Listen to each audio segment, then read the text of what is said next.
Hi everyone, Julien here, nurse practitioner for Danesthetics Medical, and our clinic is located here in Ottawa, Canada. Today, I am very excited to share with you guys a new technique that I've developed in order to treat fine lines throughout the face using dermal fillers.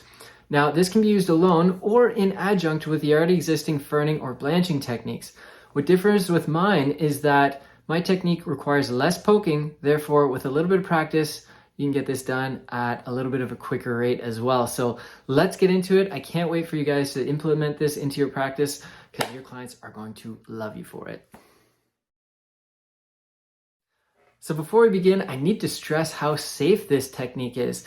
Essentially, we're always afraid of hitting what? The arteries. And the arteries tend to lie either anywhere from the deep fat to the superficial fat compartments, and we're placing our fillers right on top of those.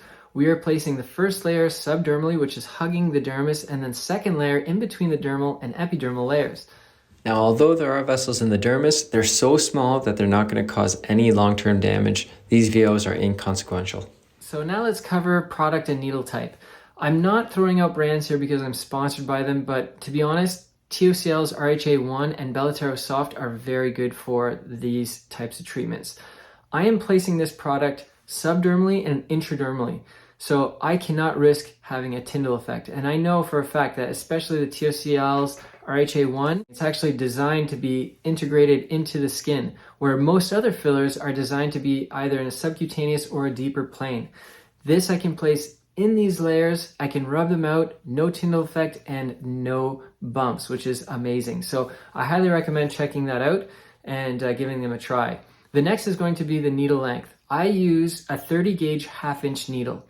And the reason why I'm using a half gauge is because it's giving me enough distance to be covered in as few as max 3 or maybe even 4 pokes, but most of the time I can do it in 2 pokes. Whereas if I'm using a BD syringe with a small needle, I have to place multiple pokes. And every time I'm placing filler, if there's a hole somewhere, I have a risk where that filler is going to go to the path of least resistance, such as the hole, and move out of there. And it's not good for anyone. So less pokes, the better. It's also better for the client. Clients don't like to be stabbed that much. So if we can do that with less pokes, the better. And then finally, the reason why I use a 30 gauge is because it's thin enough to get in between the dermis and epidermal layers, and I still have control. If you're using something that's a little thicker, such as a 27 gauge around there, I find it's too thick and it's too difficult to tell if I'm going to actually be in between those 2 layers, and I also have the risk of the needle coming through the skin and creating a hole, which I just said I don't want. So that's the reason why I choose this type of needle. All right, now that we're ready with our product and needle type, basically grab your needle, take it out, and put it inside the cap and bend it a little bit in order to look like that. This is what you want. You want a bended needle with the bevel facing up. And what you're going to do is once you place it in the skin, this is going to allow you to hug the dermis. If you're placing it too straight, it's a possibility you may go a little too deep. This is going to ensure that you're hugging the dermis, staying away from all the danger, all those arteries.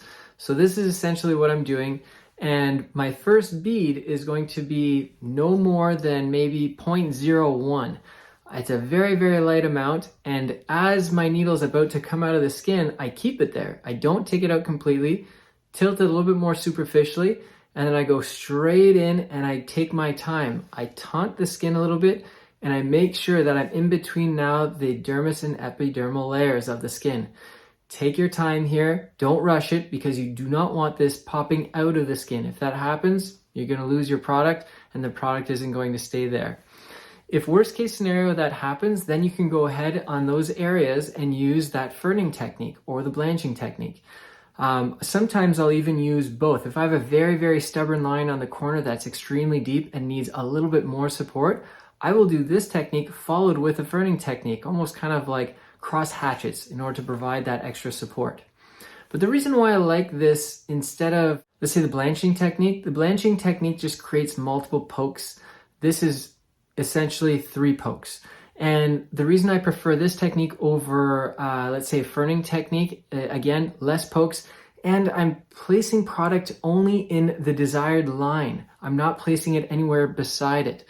I just want to fill that line with the least amount of filler as possible, and this is a great way to do that. It also doesn't take quite as much time in order to give me similar results. All right, now before we go, here's a before and after showing the structural support that I received doing this technique. And if you're looking for more guided, detailed, step-by-step instructional videos on how I do these things, then you'd be perfect for my premium channel. It's guided specifically for people like you looking to up their game and not having to break the bank for it. It's very affordable and very intuitive. I also do a lot of YouTube live streams answering your questions, so check it out. The link is below. Until next time, do me a favor. Figure out a name for this technique for me, because Danesthetics fine line filler seems excessive for nothing, and I'm pretty sure someone else can come up with something better. So until then, take care of each other, exercise daily, and please be nice to absolutely everyone. Take care.